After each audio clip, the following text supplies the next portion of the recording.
Bom dia, meus amores. Vamos iniciar nossa aula de geografia, né? Onde esse capítulo a gente vem falando sobre os lugares das brincadeiras, né? Então vamos abrir o nosso livro na página 36 para a gente poder continuar as nossas atividades, tá? Aí no número 2, né, que é a continuação do exercício da página 35, né, que a gente viu aí as maneiras de brincar. Então nós vamos continuar aí no número 2, né? Tem aí duas figuras na letra A e na letra B. A gente vai comparar mais fotos, né? Que lá na 35 a gente comparou as fotos, né? Sobre as crianças brincando na água, mas umas estavam brincando o quê? No rio, né? Na lagoa, e as outras estavam brincando no parque aquático. Aqui na 36 nós também vamos comparar sobre a foto. Então na foto, né, letrinha A, tá aí na legenda escrito: crianças brincando na neve em estação de esqui. Petrovoltes, Cazaquistão. Fotos de 2017. Já na letra B, as crianças indígenas brincam com tronco usados na corrida de toras. Aldeia Caró, Santa Cruz em Itacajá, Tocantins. Essa foto é de 2016. Então são brincadeiras, né, diferentes, são, né, culturas diferentes, onde as crianças estão ali se divertindo, brincando na neve, né, escorregando, e a outra, né, são crianças indígenas, né, são índios, onde na aldeia deles as brincadeiras estão sendo feitas com tronco de árvores, né, é uma corrida onde eles devem empurrar o tronco e aí quem chega primeiro é o vencedor. Então são brincadeiras diferentes, né? E as crianças estão de qualquer maneira se divertindo, mas cada um está se divertindo do seu modo, né? Do modo que a cultura deles, né, oferece. Então, de acordo, né, a gente observou as figuras, nós vamos responder aí no quadro, tá? Você vai copiar no caderno esse quadro, aonde tem pergunta, né, de um lado, e aí a gente vai falar sobre a foto A e sobre a foto B. Então, ó, no caderno copie e preenche o quadro a seguir. Então, no lado das perguntas está assim, a primeira: do que as crianças brincam? Foto A e foto B. Aí na foto A você vai escrever o que as crianças estão brincando, o que elas estão fazendo. E na foto B a mesma coisa, né? Que são brincadeiras diferentes. Pergunta segunda: onde elas brincam? Onde a criança da letra A, elas estão brincando, né? É um ambiente bem diferente das crianças da letrinha B. Então você vai escrever aí qual é o ambiente que as crianças da foto A estão e depois vocês vão escrever qual o ambiente que as crianças da foto B estão, tá bom? E a última tá assim: como elas parecem se sentir? Elas estão felizes, estão se divertindo, elas estão tristes, não estão brincando? Você vai escrever. Então, esse quadro, ele é para ser feito no caderno de geografia. Bonitinho, ó. Cabeçalho e depois o quadro, tá? Número 3. Você já brincou em lugares parecidos com os mostrados na foto desta página e da página anterior? Na página anterior tá mostrando o quê? Um parque aquático, né? Crianças se divertindo em um clube, parque aquático, e crianças se divertindo em um rio, em uma lagoa. Na página 36, na letra A, as crianças estão brincando na neve, e na letra B, eles estão brincando, né, ao ar livre, brincando no tronco, como se fosse uma praça, né, como se fosse um terreno. Então vocês vão falar se vocês vão marcar um X aí, se vocês já brincaram em ambientes parecidos com esse. Se já, você vai marcar no sim. Se não, vocês vão marcar um X no não, tá bom? Número 4. Em uma folha de papel avulsa, né, outra folha de papel, desenhe um lugar preferido de brincar. Coloque no desenho o maior número de elementos possível.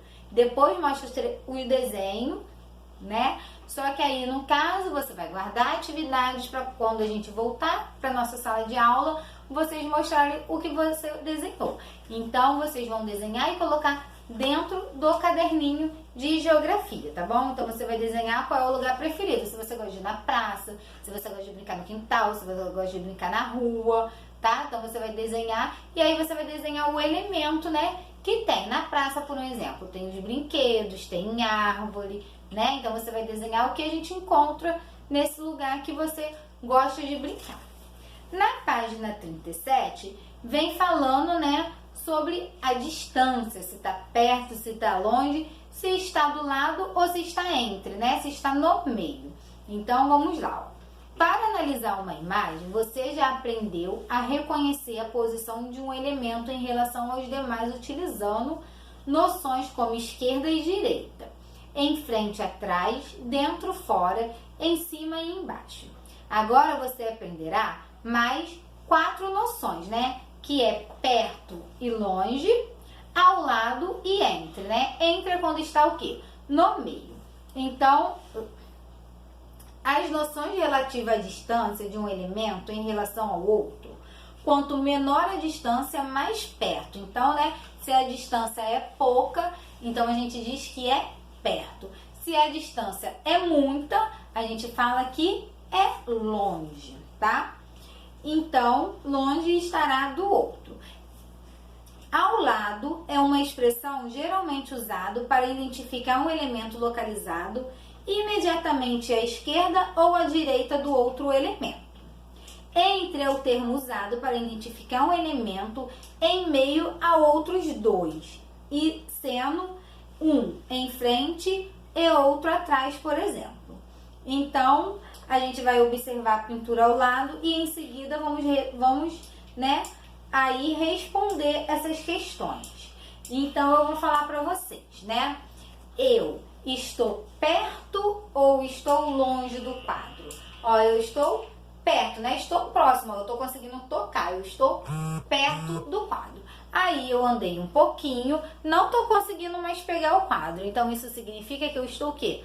Longe do quadro, né? Então, é a distância. Se o quadro está à minha direita, o quadro está entre, né?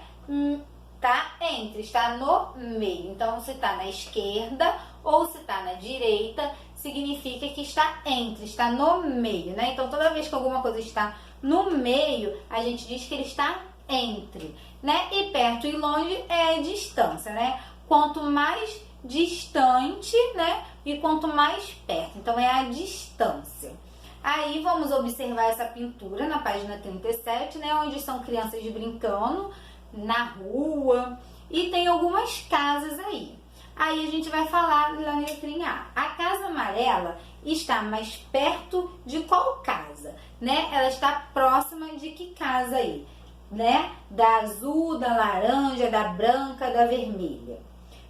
Letra B. Escreva a menina que está, descreva, né? Você vai dizer como está a menina que está ao lado da criança que segura uma bola, né? Então, você vai ver aí, vai localizar a criança que está segurando uma bola e você vai dizer como é essa criança, né? Com que roupa que ela está vestindo, né? Se ela tem cabelo solto, se ela está com o cabelo preso, qual é a cor da roupa dela. Então, você vai escrever aí, tá? Vai descrever ela. Letra C. Qual é a cor da casa entre duas árvores? Então, tem uma casa aí, foi o que eu falei. Entre é quando está no meio. Você vai observar a casa que está no meio das árvores e você vai falar qual é a cor dessa casa.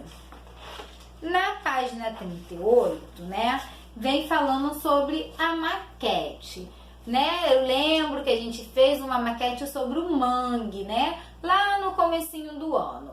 Porque a maquete a gente consegue ver por vários ângulos. A gente consegue ver ela de cima para baixo, a gente consegue ver ela dos lados, a gente consegue ver ela de frente, a gente consegue ver ela de costa, né? Então, a gente tem uma noção melhor do espaço, né? Das coisas. Então, por isso, é muito interessante a gente fazer uma maquete, né? Que a gente tem uma melhor noção do ambiente. Então, aí, ó, as maquetes são formas de representar objetos, construções ou áreas inteiras em tamanhos reduzidos, ou seja, menor, né? Em tamanho reduzido é tamanho menor. Podem ser utilizados materiais variados, como madeira, gesso, isopor, palito, espuma, cola, papelão e sucatas de vários tipos. As maquetes podem ser usadas, por exemplo, para demonstrar os detalhes de uma área que está sendo estudada, para apresentar um prédio que ainda será construído ou para representar um lugar imaginário. Observe a maquete representada abaixo. Então aí está mostrando, né, a maquete de um parque, né? Que aí tem uma quadra, tem os brinquedos do parque e a gente está conseguindo ver a maquete de vários ângulos. Se a gente olhar, né, de baixo para cima, a gente consegue olhar ela de frente, a gente consegue olhar ela de lado e ter uma melhor noção do ambiente, certo? Então, para isso é que serve a maquete. Então, já que a gente já observou, você vai fazer melhor essa leitura aí da página 38 e da página 39 e você vai responder aí essas questões, a 1, a 2, a 3 e a 4. Número 1. Que elementos você consegue identificar na maquete retratada na página anterior? Quais desses elementos são mais altos do que o escorregador? Então, você vai falar sobre tudo que você está conseguindo ver nessa maquete, né? Sobre o elemento que está formando. E depois você vai falar qual desses elementos é maior, né? Mais alto que o escorregador. Número 2. Que materiais parecem ter sido utilizados na montagem dessa maquete? Né? Então, lembra que eu li, né? Acabei de ler sobre os materiais que a gente pode usar para fazer uma maquete. Então, você vai observar essa que está aí no livro e você vai falar para mim qual foram os materiais que foi utilizado para poder confeccionar essa maquete, tá? Número 3. Se você fosse elaborar uma maquete, qual dos seus lugares de vivência você representaria? Como seria essa maquete? Que materiais você usaria para confeccionar essa maquete? Então, você vai ver, né, qual é o lugar preferido que você gosta de ir, que você gosta de brincar. E aí, você vai falar sobre esse lugar. Por exemplo, eu ia fazer a maquete de uma praça. E aí, depois eu vou falar quais os materiais que eu poderia usar. Eu poderia usar caixa de fósforo, eu poderia usar palito de churrasco, poderia usar isopor. Então é isso que você vai falar. Você vai falar o ambiente que você queria fazer e quais os materiais que você iria utilizar, tá bom? Número 4. Um desenho no papel pode ser observado a partir de um único ponto de vista. Isso também ocorre com as maquetes? Explica, né? Então, se o desenho está aqui no papel, a gente só consegue ver ele de frente, né? Isso acontece com a maquete? A gente só consegue olhar a maquete de frente? Eu, né, dei essa explicação. A maquete a gente consegue ver ela de várias formas, né, de vários ângulos, várias partes. Então você vai responder aí a número 4.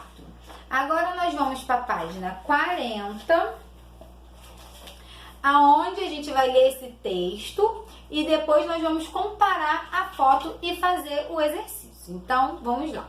No antigo Itaim Bibi, podíamos explorar os caminhos, frequentar as casas e os quintais dos amigos e vizinhos, brincar na rua, subir em árvore, descobrir a imaginação, as rodas, os cantos infantis, pular corda, apostar corridas pelas ruas de terra, pular sela, jogar bola, peão e gude. Então aí, ó, é o bairro de Itaim Bibi, no município de São Paulo, em duas épocas diferentes. À esquerda, a Rua Heloísa, em 1951. A foto chega a estar, né, preta e branca, porque é um tempo lá no passado. À direita, a Avenida Juscelino Kubitschek, em 2014. Aí a foto já tá, né, mais atualizada, tá tudo asfaltado, tem prédio. Então, a gente vai observar essas fotos e a gente vai fazer o que se pede aí. Letrinha A. Marque um X a foto que retrata o Itaim Bibi na época em que a autora morou no bairro. Então, em que época ela morou no bairro? Aí você vai marcar um X. Letra B. Agora observe novamente a foto de Itaim Bibi de 2014. O jeito de brincar descrito no texto seria possível hoje nesse lugar? Por quê? Então, você vai comparar a foto e vai ver. Ainda continua aquele lugar, né, de ruas de chão, onde as crianças poderiam brincar ali na rua sem preocupação, sem passar carro, sem nada. Então você vai responder se eles poderiam brincar nos dias de hoje. Letra C. Em sua opinião, o que poderia ser feito para que brincadeiras como as citadas no texto pudessem ser realizadas novamente nesses lugares. Então, né, aí a avenida ficou bem movimentada com carro, com as coisas. Então você vai me falar como seria possível nos dias de hoje as crianças fazerem essas brincadeiras que foram citadas no texto. A 41, a gente iria montar uma maquete, né? Mas como tá cada um na sua casa, a gente não vai poder fazer todo mundo junto. Então, a página 41, nós vamos fazer assim que a gente voltar para a sala de aula, para a gente ficar bem juntinho e realizar essa atividade juntinhos, tá bom? Então, a 41 a gente não vai fazer, a gente vai fazer apenas até a página 40, tá bom? Então, espero vocês na próxima aula e um beijo!